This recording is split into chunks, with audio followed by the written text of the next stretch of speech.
আসসালামু আলাইকুম। আপনার ইমো আপনি কিভাবে লক করে রাখবেন কোনো অ্যাপ ছাড়াই? ইমোর ভিতরে লক অপশন আছে। আপনি ইমো লক করে রাখতে পারেন যাতে কেউ আপনার ইমোতে ঢুকতে না পারে।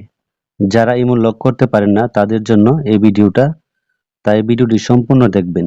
ইমোতে লক করার জন্য আপনি সর্বপ্রথম ইমোতে ক্লিক করবেন।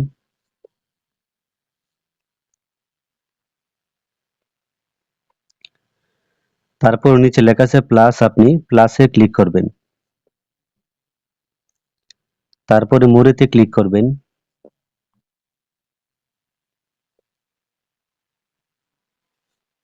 নিচে লেখা আছে সিকিউরিটি এন্ড প্রাইভেসি, এখানে ক্লিক করবেন।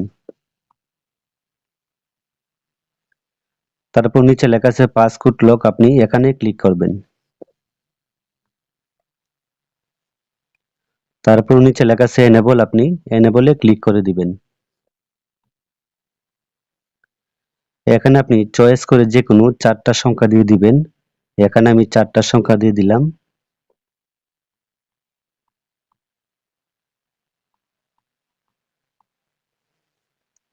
লকটা আপনি দ্বিতীয়বার টাইপ করতে হবে। টাইপ করার পরে নিচে লেখা আছে ডান, আপনি ডানে ক্লিক করে দিবেন। তারপর উপরে লেখা আছে চেঞ্জ পাসওয়ার্ড লক, আপনি ইচ্ছে করলে পাসওয়ার্ড লক চেঞ্জ করতে পারবেন। তারপরে ফিঙ্গারপ্রিন্ট লক এড করতে পারবেন।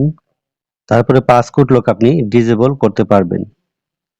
এখানে আমি কিছুই করব না, উপরে লেখা আছে অটো লক, আপনি অটো লকে ক্লিক করবেন। উপরে দেওয়া আছে এভরি টাইম, আপনি এভরি টাইমে ক্লিক করবেন। এভরি টাইমে ক্লিক করার পরে আপনি যখন ইমো থেকে বের হয়ে যাবেন 1 সেকেন্ডের ভিতরে কিন্তু আপনার ইমোটা লক লেগে যাবে।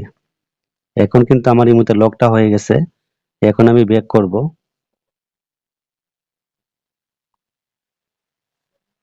এখন যদি আমি ইমোতে প্রবেশ করি তাহলে কিন্তু পাসওয়ার্ড লকটা দেখাবে। আমি ইমোতে ক্লিক করলাম। এখন কিন্তু আমার ইমোতে লকটা দেখাচ্ছে। তো এইভাবে আপনি ইমোতে লকটা করে রাখতে পারেন যাতে আপনার ইমোতে কেউ ঢুকতে না পারে, আপনার ইমো নিরাপত্তার জন্য। তো এই ছিল মূলত আজকের ভিডিও। যদি ভিডিওটা ভালো লাগে চ্যানেলটি সাবস্ক্রাইব করবেন, ভিডিওতে একটা লাইক দিবেন। সবাই অনেক ভালো থাকবেন।